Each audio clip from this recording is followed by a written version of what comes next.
bạnខ្ញុំបាត់សុំជំរាបសួរដល់បងប្អូនបាទនិយមតាមដានក្នុង YouTube របស់ខ្ញុំបាទឥឡូវខ្ញុំនឹងនាំបងប្អូនមកមើលបាទនេះតព្រីភ្លើងកងតាក់2បាទមានព្រីដោតបងប្អូនបាទគឺខ្ញុំតតាមបងប្រុសបាទដែលគាត់នៅខេត្តណាទេបាទនេះចាំមើលខ្ញុំតតាមគាត់សាមើលថាអាចតបានអត់សូមទស្សនាទាំងអស់គ្នាបងប្អូនបាទអញ្ចឹងមុនដំបូងចាប់ដើមធ្វើបងប្អូនបាទនេះយើងយកដៃឆ្វេងមកកាន់តែមកបងប្អូនបាទនេះបាទកន្លែងមួលដាក់កងតាក់បាទកងតាក់ទី1ទី2បងប្អូនបាទនេះអញ្ចឹងខ្ញុំយកខ្សែមកបងប្អូនបាទនេះខ្សែនេះមកនេះដាក់ខ្នែមួយឲ្យបងប្អូនមួលនេះមួលមកបាទដៃឆ្វេងបាទនេះមួយទៀតមកបាទនេះអាហ្នឹងកន្លែងកងតាក់បងប្អូនបាទតបមកយើងអាខ្សែពីរហ្នឹងបងប្អូនបាទនេះយើងមួលជួគ្នាចេះមកបាទមួលទៅមិនជួគ្នាមកបាទមួលចេះមកតបមកយើងយកខ្សែមេនេះបងប្អូនខ្សែមេភ្លើងបាទភ្លើងធំបាទខ្សែភ្លើងធំហ្នឹងយកមកដល់នេះ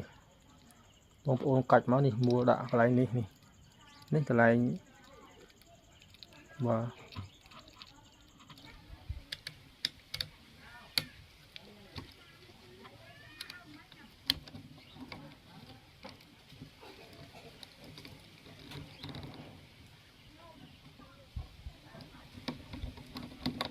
មួយតឹង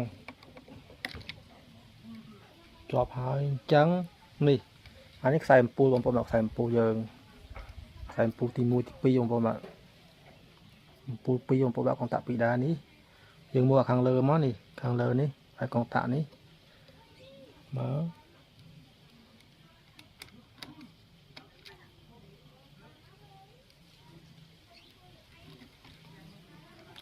បាទមួយតឹងជាប់ហើយអញ្ចឹងដាក់ខាងទៀតមួយតឹងដូចគ្នានេះមួយតឹងដូចគ្នានេះស្រួលរៀនទេបងប្អូនបាទរៀនមើលទៅបាទអញ្ចឹងដាក់ដូចគ្នាមកនេះបាទកងតាក់ខ្សែនេះតបមកនេះខ្សែមេភ្លើងបងប្អូនមេភ្លើងនេះខ្សែអំពូលយើងមួយទៀតទី1ទី2ហ្នឹងមួយចូលគ្នាមកបាទនេះបងប្អូនមួយចូលគ្នាមកនេះហើយដាក់ខាងក្រោមនេះកន្លែងមេភ្លើងនេះ